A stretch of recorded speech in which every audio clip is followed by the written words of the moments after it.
Today is July 23rd, 2007. I am Jessica Clark. It is a pleasure to conduct this interview for the Dakota Memories Oral History Project. To start with, can you please state your full name? My name is Herbert Clarence Thurn. And where were you born? I was born in Venturia, North Dakota. And when were you born? February 7th, 1927. Have you ever heard a story about your birth? No. When you think back to your childhood, what is one of your first memories, one of your earliest memories? Growing up on the farm, living with my mother and sisters, and doing chores and talking with my sisters and mother. How many sisters did you have? 3. Did you have any brothers? 1, all older. So you were the baby? Yep. And what was life like on the farm when you were growing up? Well, our circumstances were probably a little different because my father died when I was 5 years old. He died at age 41. My mother was 35, and she was left with 5 children under the ages of 10. And it was at the beginning of the Depression, so it was a difficult life for us. And I have to admire my mother. She stayed on the farm, and we all grew up there and made it through the Depression, and we all grew up healthy, and the 5 of us are still alive, and we're doing fine. How did your father die? He was kicked by a horse when he was putting a harness on it, and it affected his heart, and he ended up with congestive heart condition, and that's what he had. He had to have his fluid drained every so often, and it just got the best of him. You said you were 5 when he died. Do you remember his funeral? No. At the time he was sick, the fall he died, I was age 5 and happened to be playing or around a binder that the hired men were working on, and I happened to be in front of the sickle when they tried to test out how it worked, and I got cut in both legs with the sickle, and they tell me that I didn't go to the hospital. They bandaged him up, and I healed fine. I still have the scars.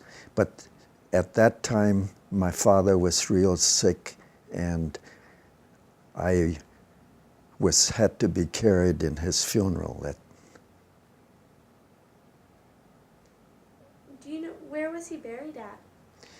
He's buried in St. Paul's Lutheran Church, which is about 11 miles northeast of Venturia, North Dakota.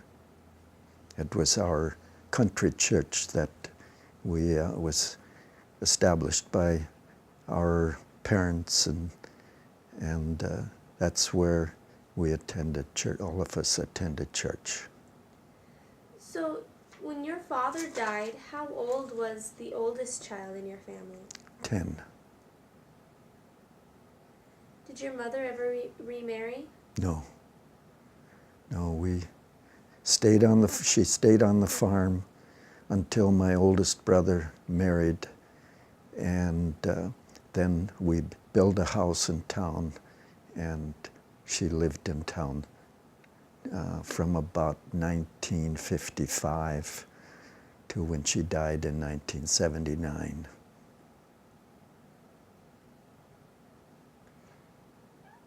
How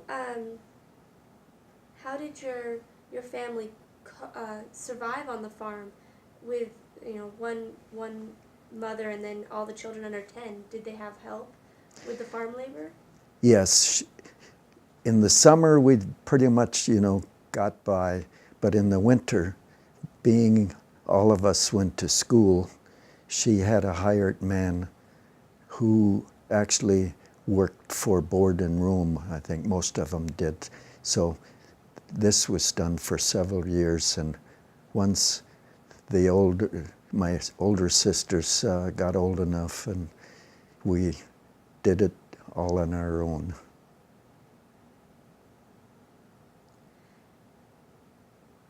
So can you take me from the oldest to the youngest and tell me their names of the children? Okay, the oldest is Esther. I think she was born in 1918, I believe. The next one is Leah, and she's about 2 years younger. Then is Elvin, my brother, about 5 years older than I am. Another sister, Erna, about 2 years younger than older than I am. And then it's me.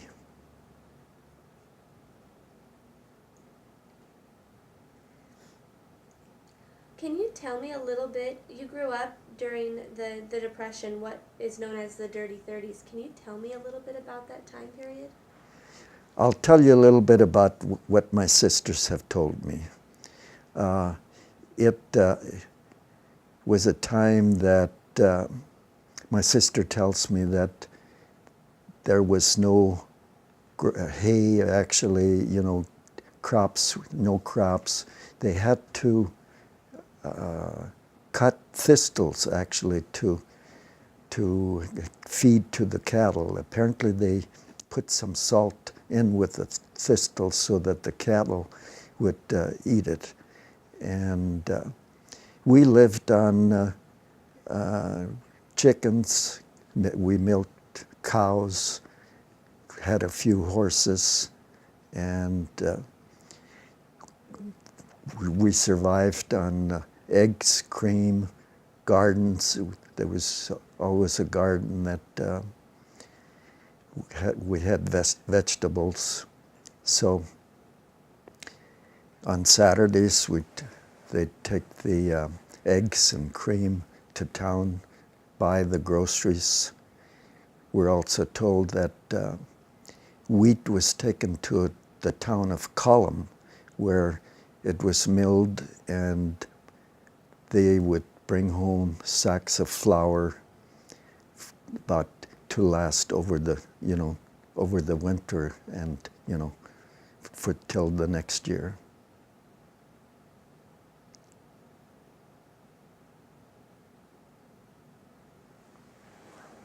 Do you know if your mother ever had to get government help with the farm? No, there was no help on the farm. There is talk that we had some commodities, and there was no AFDC at the time, so I don't think she was given any aid similar to what was available later. I do remember that when I was a young boy, I was cross-eyed. So she brought me to Bismarck, and I got a pair of glasses through some government program. And that was quite an experience, I'm told. I had to cover my good eye so that my cross-eyed would straighten out. And I think it pretty well did the job, but I never did recover full eyesight on the bad eye, and but I can still use it. So How old were you when you had to go to Bismarck? I think I must have been around 10.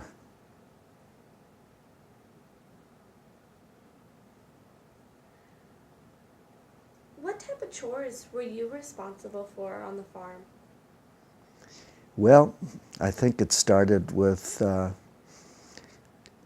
helping, picking, going to the chicken barn and picking eggs. And then when I was old enough to milk, I'd feed the cows, go up to the hay mow and put the hay down.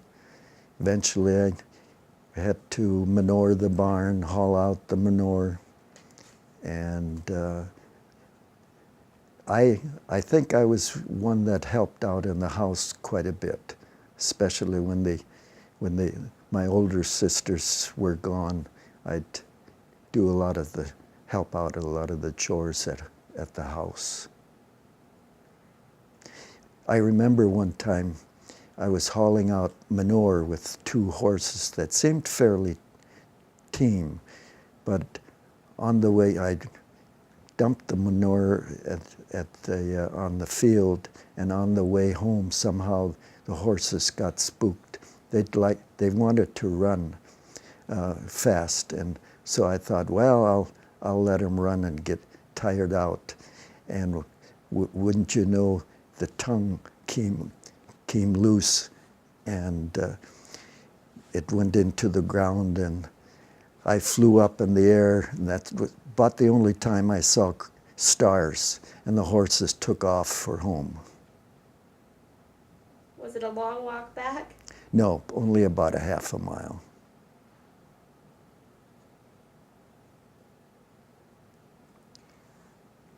You mentioned that you helped in the house. What type of chores did you help with in the house? Oh, it was mostly washing dishes and probably sweeping and helping along that line. Bringing in whatever needed to, be brought in from the house. And You mentioned that the hired man did most of the farm labor until you were old enough, you and your sisters and brothers were old enough to do it. What type of farm labor did you have to do when you were growing up? well, early on, all the farm work was done with horses. So for the field work, it meant putting the harnesses on the horses, hitching them up to the plow or the drill or whatever was used, and cultivators, haying equipment, all of that, and doing the field work. So haying was probably the most difficult because it meant loading the hay onto the hay racks, bringing the hay home, putting it on, unloading it on the hay stacks, and it was usually done at the hardest time of the year. And we always did most of the, bindering was a big job, and after that it meant shocking the bundles, again in the hot weather. And this was usually done, the bindering was usually done for barley and oats, and the wheat was usually headered. So we had to somebody had to operate the header with 4 horses, and then they pulled the header box alongside, and one of us, probably one of the toughest jobs, we had to use a fork to keep the grain, stack the grain up in the header box so we wouldn't have to unload as often. And then after the header box was full, it had to be unloaded and put on stacks.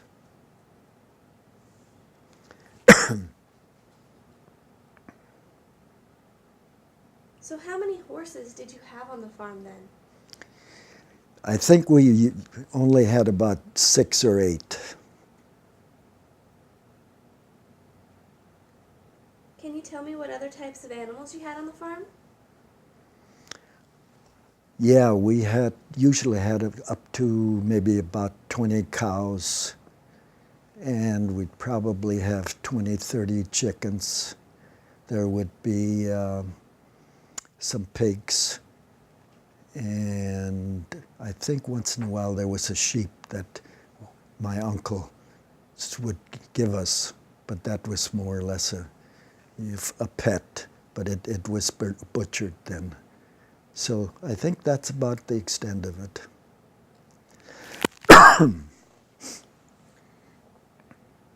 What type of farmer would you classify your mom and your family as? Would you be a dairy farm or a grain farm or a little bit of both? Diversified, both. And we probably were one of the smaller farmers in the area. I think we ended up with about 300 acres or so. Did your mom own that, or? Yes. And that was another problem because there were still debts on the farm. And with the Depression, it was difficult, keeping up payments.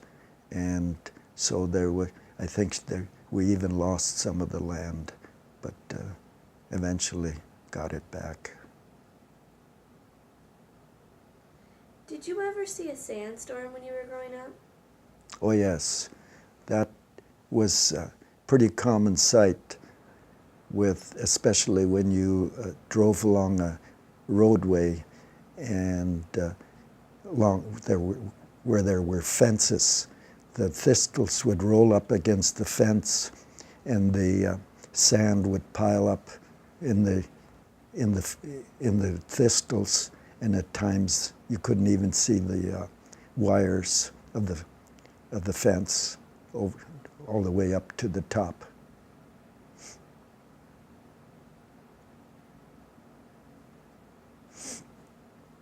How about grasshoppers? Were grasshoppers a problem when you were a child? Oh yes, they'd come in swarms and just completely eat the crops. And I remember they had a special type of instrument that was pulled, that they put some kind of mixture on the land so that the grasshoppers would eat it and die.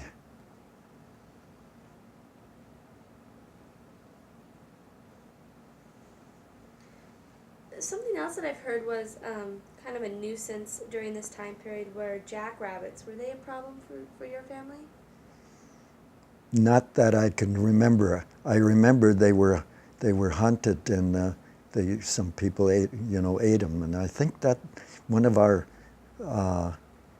hired men did that.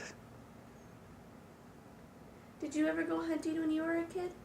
No, something I never did. How about trapping? Yeah, mostly my brother. I think I remember trapping weasels.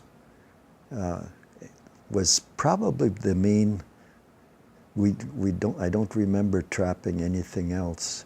Could have been. We probably caught some rabbits in the process, or some other type of animal. What type of things would you and your brother and sisters do on the farm for fun? Toys were tough to come by, and I remember me and my brother, especially my brother, would make toys out of baling wire, and we'd play, and we'd probably do a little bit with wood, make some kind of toys out of wood, And other than that, we'd play with, we'd play with ourselves. It's probably like tag and games in the winter. I remember it was probably checkerboard, eating ice cream.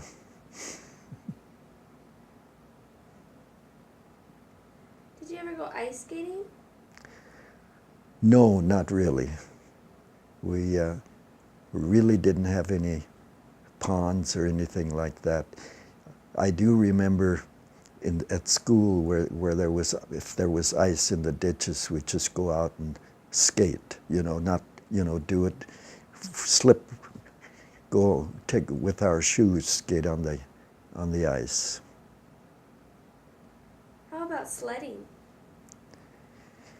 Yes, I remember we had a homemade sled that we'd use around the farm, and I think we even took them to school, and that's one of the things we did in school. In the summer times, did you ever go swimming?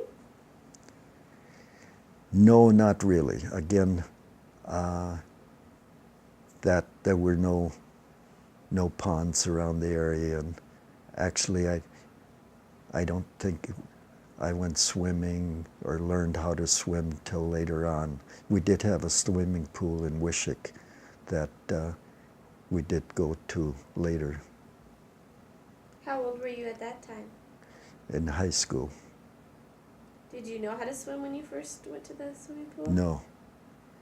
How did you learn how to swim? I actually learned at the YMCA here after we moved into this house, and am now swimming at least 3 days a week over at the Y.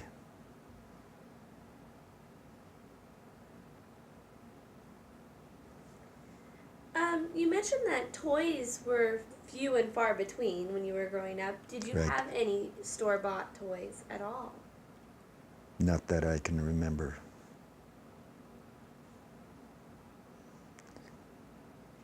How about the holidays, like Christmas or birthdays? Were gifts given at that time? Yes, they were. I remember at Christmas time, the big thing was having the Christmas program at church, where we all participated by learning verses and singing, and that was the time that the program was always held Christmas Eve, and after church we'd come home, and that's when we had exchanged some gifts. Our mother would give us something, and we'd have ice cream and cake and celebrate it that way. What type of gifts would you get for Christmas Eve? I really can't remember. It had to be very simple. Probably some food, something that we could use for school.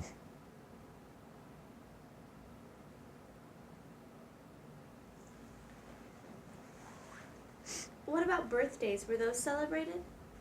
Oh yes.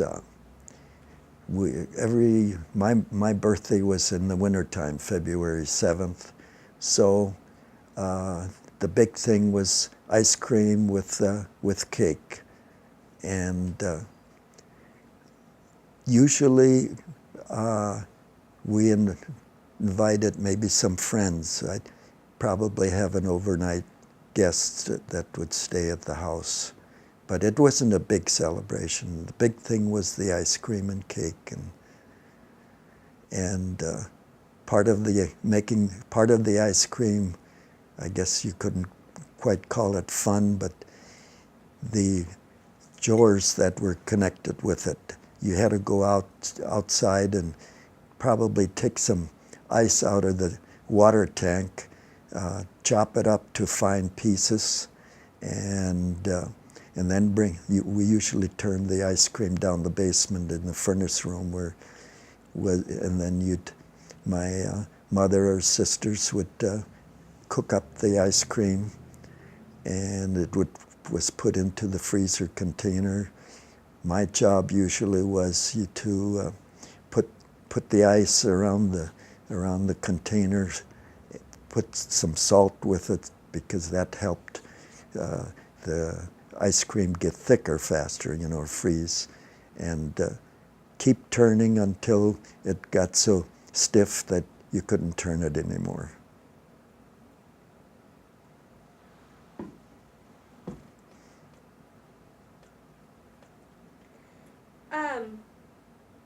You mentioned cake. What type of cake would your mother make for a birthday? It was usually, I think, a chocolate cake or some vanilla cake or something similar. We'd cut the cake to pieces and put ice cream and probably some kind of strawberry sauce or some kind of sauce on it, and away we went on it. When you would have a guest stay over, what type of things would you do for fun? I don't know. We'd probably sit and visiting, I think, was probably primarily. But again, we'd probably have some games like checkers and pass the evening till it was ice cream time. When you were growing up, did you have a bedtime that you had to be in bed by? I don't think so. It varied, but yeah, we'd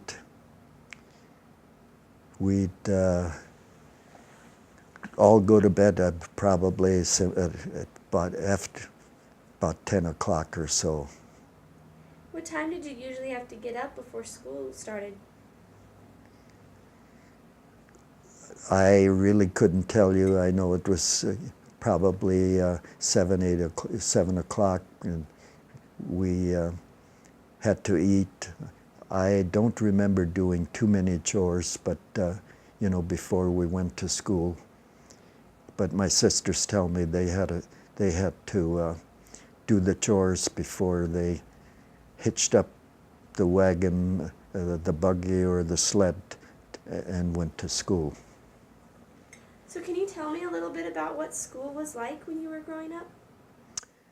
Again, yeah, I was the last in the family, so I started at age 5 and went to school with my sisters and brothers. When it was nice, we had to walk the 2 miles we had to go to the school.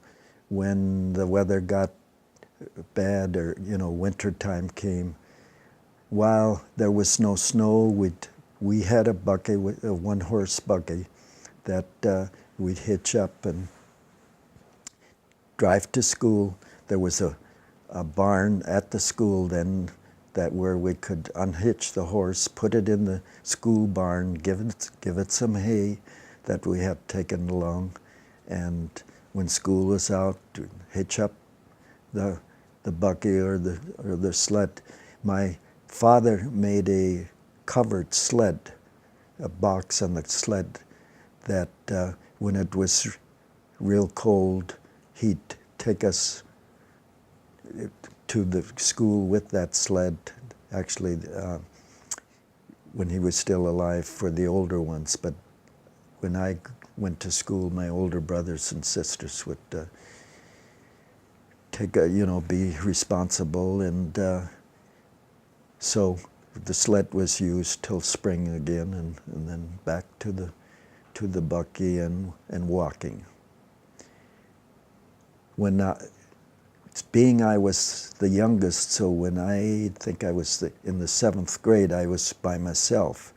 So my mother would usually be able to get a little Shetland pony from some neighbor or relative, and that's what I used then to ride the 2 miles to the country school. And one thing I remember, especially the one Shetland pony I had one year, we'd ride along, I'd go crisscross the land to school, should take the shortcut. And whenever that little Shetland pony would see a rabbit jump up, he'd jump sideways, and I'd fall, being I didn't have a saddle, I'd always fall down, and but lucky enough, the pony would stop right, wouldn't run off. So back I'd go back on the Shetland pony, and off we go. And he did the same thing with thistles. If there was a rolling thistle that came along that he hadn't noticed, and when he'd see it, he'd jump to the side again, and back off I went. So, when you were going to school, did you attend a one-room country school? One room, right. And the number of, I think in the earlier times when my sister still went, there was probably about 18 kids attending that with one teacher. And then I think by the time I went, there were fewer, but it probably was still about 10, 12. Were those mainly German-Russian students, or were they all different ethnicities? All German-Russian. We all spoke German when we got to school, and that's the time we learned English. And so, yeah, we talked German on the sly, even in school. And my sisters tell me that, and I think it happened to me too. If we got caught talking German, we got a little punishment. What was a punishment when you were going to school? Oh, I think mainly staying in at recess. If probably something serious, you had to stand in the corner for a certain period of time. When you think back to school, did you have a really good teacher, somebody that really left an impression on you? I think so.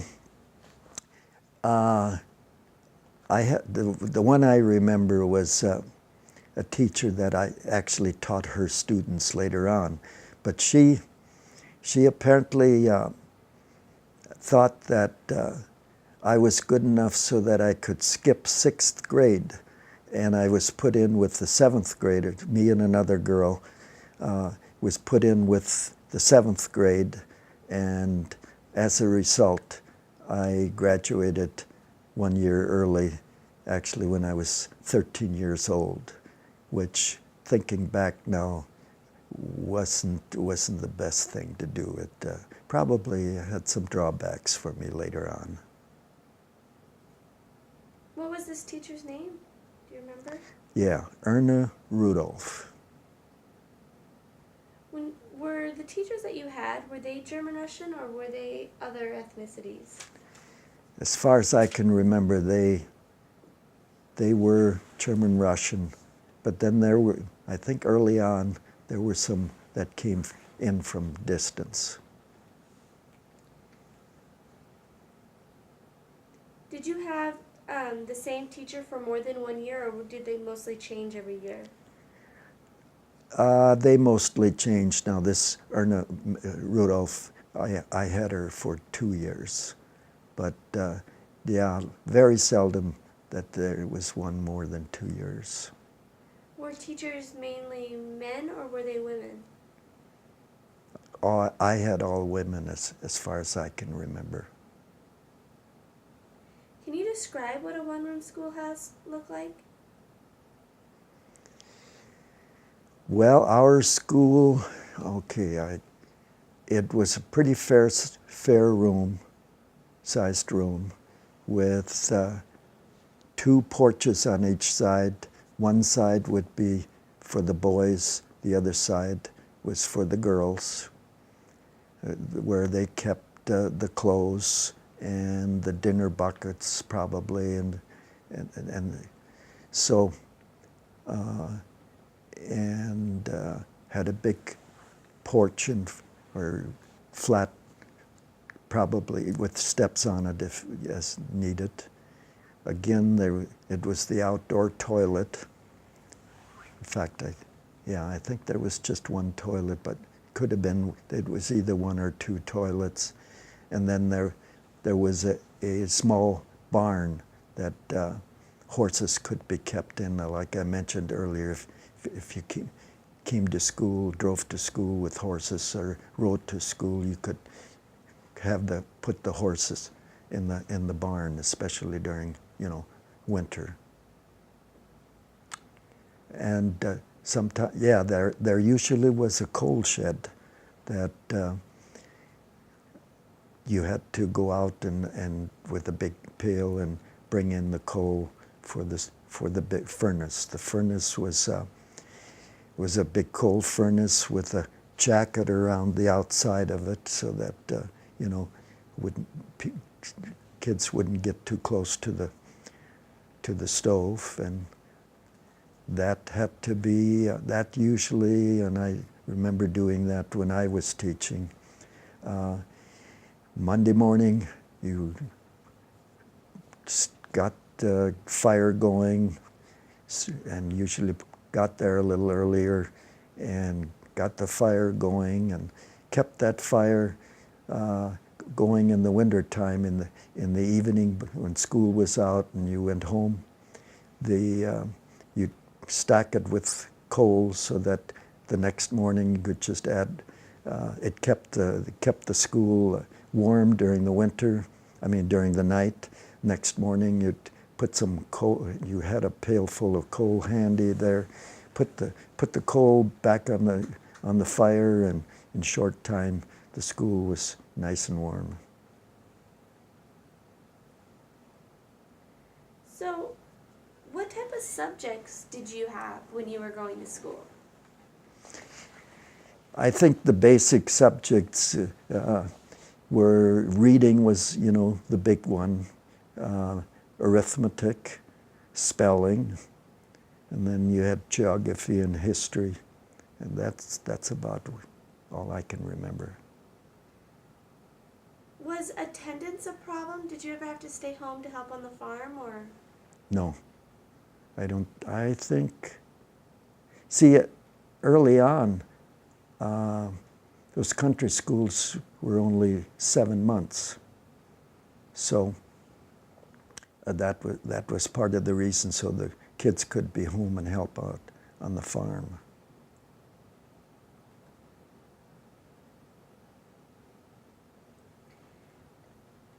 Did you complete the 8th grade in the country school? Yes. Do you remember the name of the country school you attended? Blumenthal School District, McIntosh County, part of Mac. And the school superintendent would come out maybe once or twice a year and visit the school. He came out from Ashley and visited with us and mostly the teacher.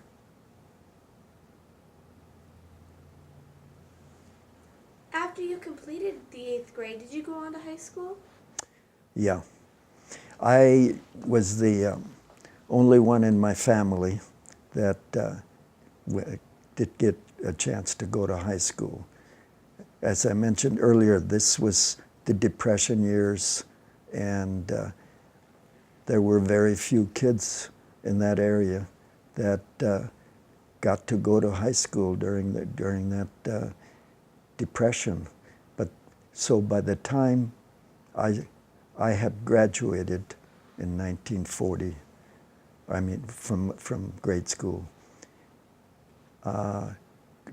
things were a lot better, and more of the farm families then did send their kids to school, and I can be thankful to my mother to send me to high school. And go ahead. Where did you go to high school at? At Wishick, which was about 14 miles from our farm, which meant then that there were no school buses at the time, so that meant basically that we'd go into, my mother would find somebody in town that would board me during, and so they'd take us in, and this was the case with me and my neighbor's girl that started there at the same time.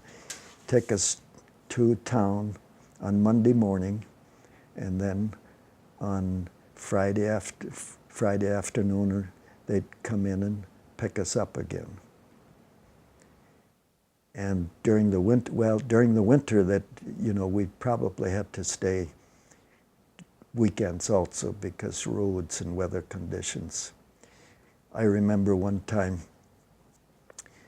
my mother and the neighbor came in to town to get us, and a snowstorm developed, and the last few miles was basically section line roads, and the storm was so bad that we took turns. Somebody had to walk in front of the car so that the driver would know where to go. So that's the way we worked ourselves home. So who? I should mention too, when we went to school in the winter with the horses, that if a snowstorm came up, you know, during the day, and so we hitched up the horses, and what was nice about that, the horses knew their way home. So even though it was a snowstorm, when we didn't see if we didn't see where to go, the horses knew where to go, and they'd bring us home and stop in the front of the barn.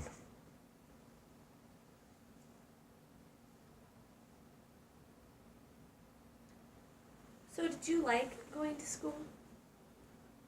I think so.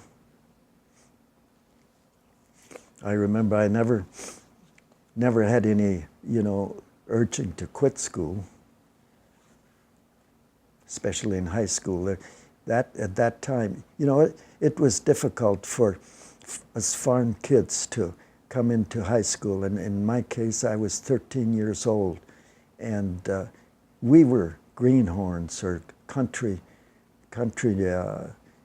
nicks that probably were looked down by the city kids.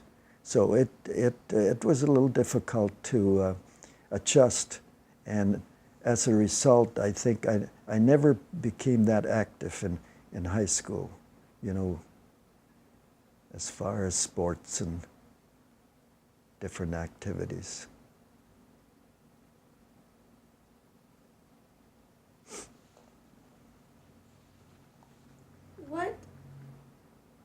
Can you tell me a little bit about how the town kids treated the farm kids? I mean, was there a difference there?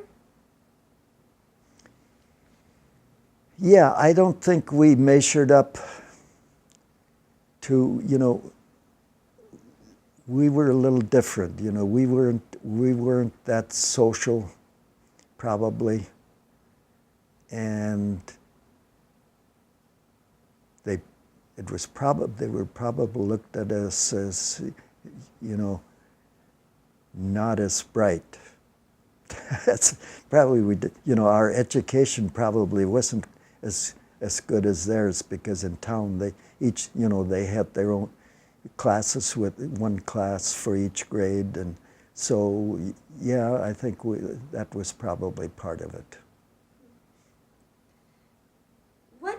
What was high school like? Like, how were the classes, and what would you do compared to the country school?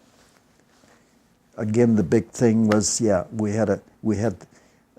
I think I had a class, freshman class, of probably in the area of 30.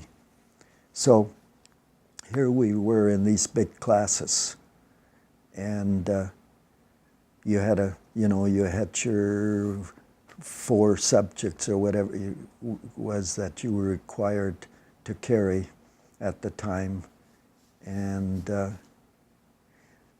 probably what the most helpful area to me, or what helped me in getting adjusted. Most of the farm boys took vocational agriculture. And so being and we had and that had had a FFA organization with it. So in addition to and we had, along with the technical class, with the book class, we had shop where we had all kinds of projects that would help, to do woodwork and different areas things that we could build for the farm. And that was probably, one of the areas that I took a liking to and helped me probably to continue high school. In fact, as part of the FFA program, we had to have projects on the farm.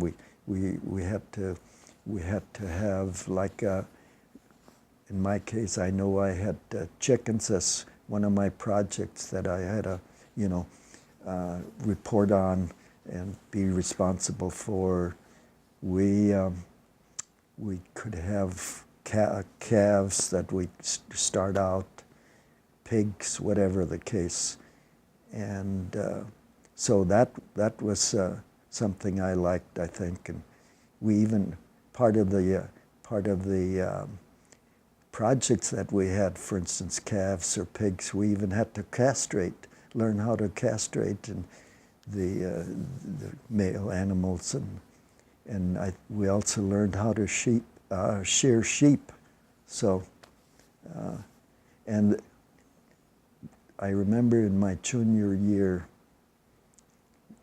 we went to Fargo for NDSU for judging contests, and I remember that year I won the state championship in judging chickens. But I don't have the certificate or anything to back it up.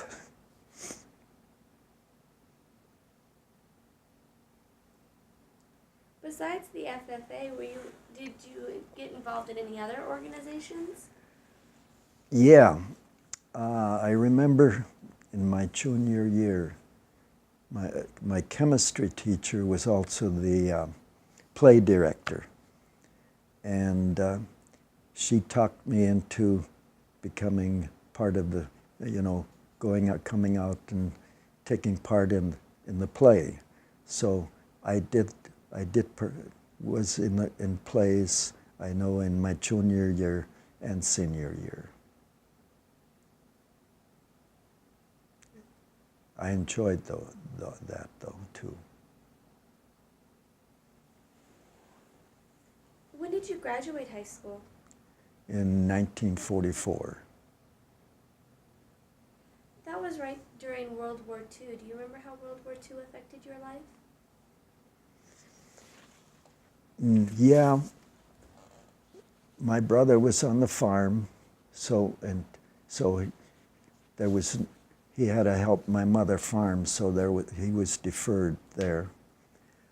And okay, I remember during my junior and senior years. In fact, I remember as a freshman, when the war started, our superintendent had called us together down in the gym, and we listened to the declaration of war in 1941. So yeah, it was with us. And then about junior year, I remember in our junior year, farm help was short. And this happened to be during this thrashing was delayed because I guess weather and so on. So in the fall of the year, it even had snowed already. We boys could get excused to go out to help haul bundles and finish the thrashing. And I remember a kid of 16 being a kid of 16 years old, trying to handle a wagon with bundle, load and unload those bundles. I don't know how I did it, but we did it. And okay. The war, yeah, when I got to be 18 years, and that was after I had completed my first year of teaching, after I registered for the draft, I was had to go to Minneapolis, Fort Snelling for a physical. But at that time, I wasn't drafted. I remember I was put in a limited service category because of an arm injury I had. I fell down the stairs. We had when I was still small, we moved into this new house, and I fell down the upstairs, from the upstairs stairs, and broke my arm, and that's what kept me out of the service in 45. So when you broke your arm, what did your family do? Did they take you to a doctor, or? I think so. I don't know if it was ever. It was one of those things that they might have taken me to I know that there was my wife's uncle he was a kind of a chiropractor in town, but I don't remember that. I think it just healed basically by itself. But you never had to serve because of your arm injury? No. Come 1950, 49, 50, somehow I enlisted in the North Dakota National Guard. And a few months after that, we were activated for the Korean conflict. Okay, we're going to start with some concluding questions. And the first one that I have for you is, when you think back to your childhood, what is one of your scariest childhood memories? Boy, that's a hard one for me, too. I think probably starting high school was, kind of a traumatic experience because it was very unfamiliar. And so I'd have to say that's probably it. And how about one of your happiest childhood memories? Something that stands out as being a happy time? Is being with my sisters and brothers on the farm home and doing different things and being able to get along with them, which is still true today. What type of things would you do when you think back on the happy times? What type of things would you do with them? School activities, eating ice cream, playing checkers, and go visiting. How about the most adventurous thing you did as a child? Most adventurous thing. Again,